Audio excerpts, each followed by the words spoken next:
multiply the right side by 3 and everything on the left by 3. And here, in the first term, those 3's divide out and leave me with 2 over x, plus the 3's divide out again, leaving me with 2, is equal to 8 times 3 is 24 over x plus 6. Okay, so now we'll go ahead and get rid of, let's get rid of the x. We're going to multiply by x and by x and by x. So I'll get 2 plus 2x is equal to 24x over x plus 6. And let's see, we've got one more to do, the x plus 6. And it looks like we're going to have a situation now that I didn't have before, which is if I multiply everything by x plus 6, then I'm going to get an x squared term here. So I'm going to distribute and get 2x plus 12. Distribute the 2x. I'll get 2x squared. 2x times 6 is 12x is equal to 24x. Okay, so before you close out your browser and run and hide because that looks really tough, don't worry, we can simplify this. I'm going to get some of these like terms together. Here's 2x plus 12x. That's 2x squared plus 14x plus 12 is equal to 24x. And now looking at this, I can't solve for x squared and then square root because I've got the x in there. This looks like one of those problems back from a few chapters ago, which was a factoring problem. Right? So what I want to do is I want to get everything on the left-hand side of the equation, and I'll get 2x squared. 14 minus 24 is negative 10x plus 12 is equal to 0. Okay. So now at this stage, we'll kind of do a little review of factoring. This is one of those factoring problems that requires the diamond method. But if you remember back from that section, we also learned that if you notice they all have a common factor of 2. So if I divide out the 2, divide everything by 2, and remember we're not doing anything illegal because we're not getting rid of like one of the roots here, we're not getting rid of an x. This leaves me with x squared minus 5x plus 6 is equal to 0. Okay. So what I want to do is see if this works in the diamond method. And I want two numbers that multiply to 6 and at the same time they both add to negative 5. And if you give that some thought, it looks like it's going to be negative 3 and negative 2. So this is x minus 3 and x minus 2 equals 0. Right? Because negative 3 times negative 2 is positive 6, but they add to negative 5. And the zero product property tells me this. It's either the first term is 0 or the second term is 0, which means I get x is 3 or x is 2. Okay? So there's our solution. It required a little bit more work because I had a quadratic to mess with, but luckily it was factorable. And I'm just going to go back up and check for 3 or 2 to see if either one of those would give me a no solution situation. The only things it looks like I'm looking out for here is this x. So if x were 0 there, that would be bad. Or this x, which if x were negative 6, that would be bad.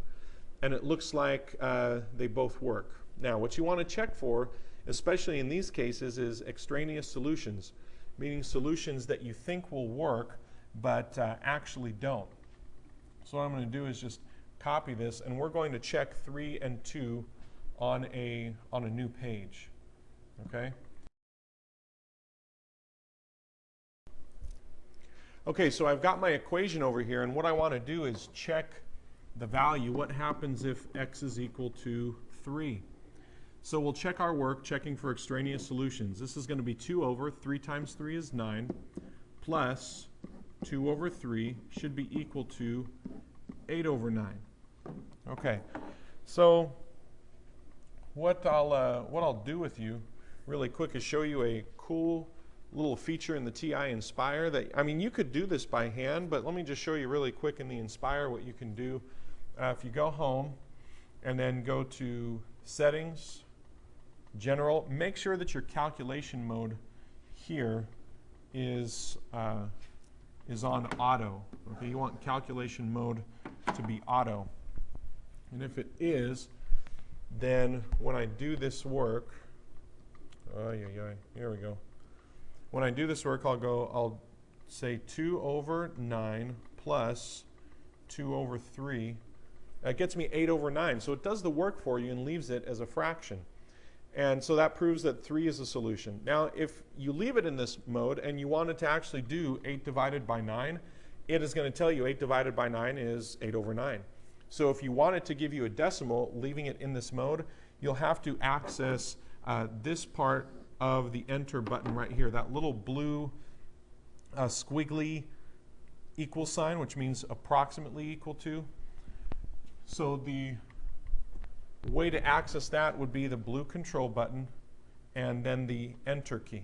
So what I'm going to do is I'm going to go back up and grab 8 over 9 and then do control enter, and that will give me the decimal. So going back here, we already checked 3. We're going to go back and check what happens if x is 2. If x is 2, I'll get 2 over 3 times 2 is 6 plus 2 over 3 should be equal to 8 over 2 plus 6 is 8.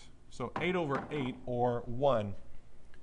So I'll go back here and I'll type in 2 divided by 6 plus 2 divided by 3, and it tells me that it's 1. And of course, we didn't have to do that work in the calculator because this actually simplifies very easily. 2 over 6 is 1/3 plus 2 over 3 should be equal to 8 divided by 8 is 1. And we already have common denominators, so that's going to simplify to 1 plus 2 is 3 over the denominator 3 should be equal to 1, and it is. So we don't have an extraneous solution, which means that so here's a problem that might look a little intimidating, but you know, it's not too bad because the x squared minus 4, we can actually make that a little bit more simple. And a little rule that you want to go by is anytime that you see something that could be factorable in the denominator, you want to factor that. Okay, and you'll see why in a minute. But remember that x squared minus 4 follows that pattern, that difference of square pattern. So it's x squared minus 2 squared. And remember what that pattern does is it's going to turn this x squared minus 4 into x plus 2 times x minus 2 is equal to 4 over x minus 2. Okay, and you notice here now they share at least part of the denominator, x minus 2. So I'm going to multiply both sides by x minus 2. Okay. And those will divide out, leaving me with 10 over x plus 2 equals 4. So now I can just multiply by x plus 2. And it makes it a little bit more simple, right? I'll have the 10 is equal to 4 times x is 4x. 4 times 2 is 8. And so now just a couple more steps to solve. We'll subtract 8. And we'll say that that's 4x is equal to 10 minus 8 is 2. And then we're going to divide by 4. And you get x is equal to 2 over 4, which is also a half. Okay, and just to check really quick for our answer of 1/2, to make sure that that doesn't cause any problems in the denominator. Here in the first denominator, I would need x to be 2 in order for that to be bad. I'd also need x to be 2 over here in order for that to be bad. I don't have that. X is a half, so it looks like we've got our solution.